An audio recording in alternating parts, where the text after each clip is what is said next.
Okay, so ita-timelapse ko na lang to kasi medyo matagal. Pero papakita ko sa buong video kung paano ako nagko-coil, cotton, nag-wick, and everything. Okay?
So yun guys, tapos na yung coil natin dito sa Zeus X.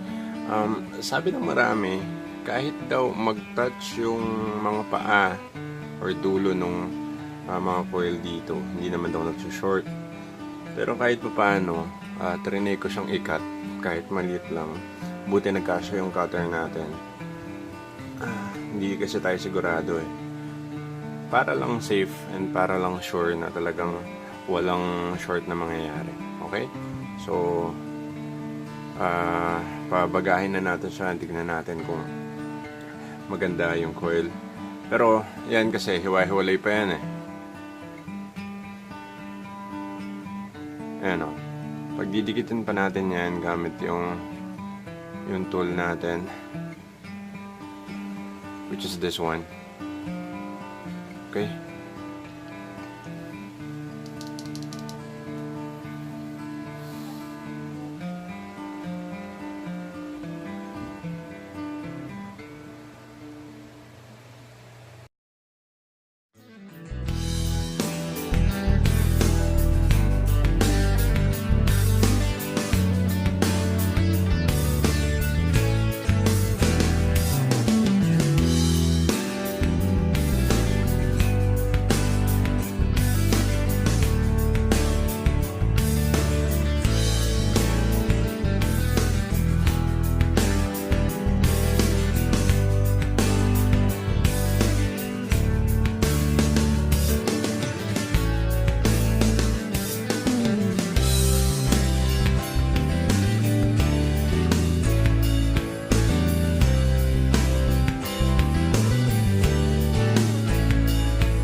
So guys, here's the finished build.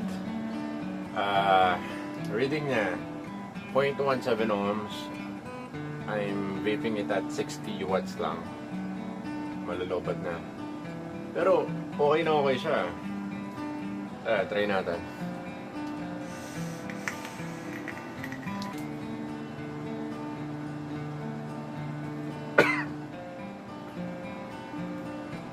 Medyo makati lang eh. One more.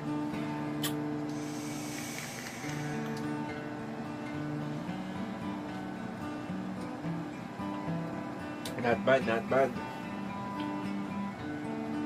Okay, so once again, 3.5 yung yung size ng loop. Tapos Kanthal lang, 26G. Lumabas siya as 0.17. Yung mga nagtatanong sa spitback, depende kasi sa build yun eh. Depende sa pag-uwik nyo ng cotton. Tsaka kung gusto nyo ng flavor, make sure na yung coil nyo, ilalapit nyo sa bore itself. But make sure na hindi siya tatama sa kahit anong part nitong takip or ng atomizer para hindi mag-short.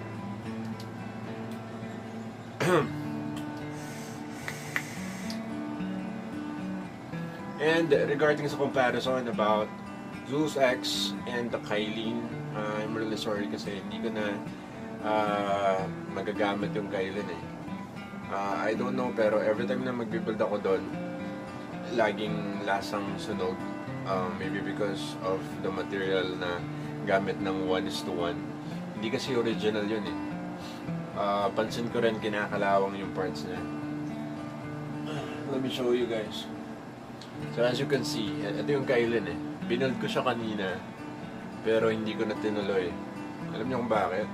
Kasi may mga stain na yung parts niya eh. Yun yung disadvantage pag bumibili kayo ng 1:1 item. Nung binili ko to, hindi ko talaga alam na kakalawangin. Akala ko forever na maayos. Pero, tignan nyo. Kita nyo yung brown part na yan. Yun. Kalawang yan eh. Binuild ko to kanina para nga sana sa comparison video na to, pero hindi talaga kaya eh. Sayang na yung oras ko. So kung ako sa inyo, mag-invest na kayo sa mga legit items kasi ilan lang naman yung difference, tatagdagan nyo lang, pero sure kayo na maganda yung performance ng item.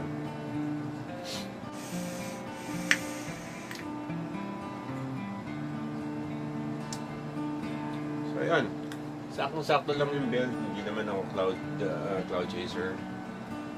Ang gusto ko lang is flavor and vape responsibly guys, okay? Huwag nyo kakalimutan yan. Always remember na pag mag-vape kayo, ilagay nyo sa lugar, sa tamang lugar. Sa smoking area, doon, huwag kayong magbubungga ng usok sa kung sino-sino. Kung agad maaari, tumalikod kayo doon sa mauusukan nyo. Kapag meron naman harang or tao sa harap nyo, try nyo rin umiwas. Kasi kahit pa paano, ang iniiwasan natin kaya tayo nag-vape is yung second hand smoking.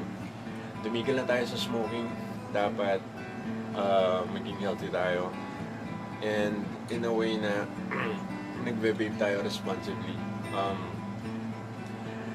So, yun lang muna sa ngayon guys. I want to thank you for subscribing. Meron na tayong 30 subscribers. Alam ko, napaka-konti ba niya, pero salamat kasi binigyan nyo ng time tong video ko. Tiwala lang guys. Okay? Maraming salamat and have a nice day. Ingat kayo lahat.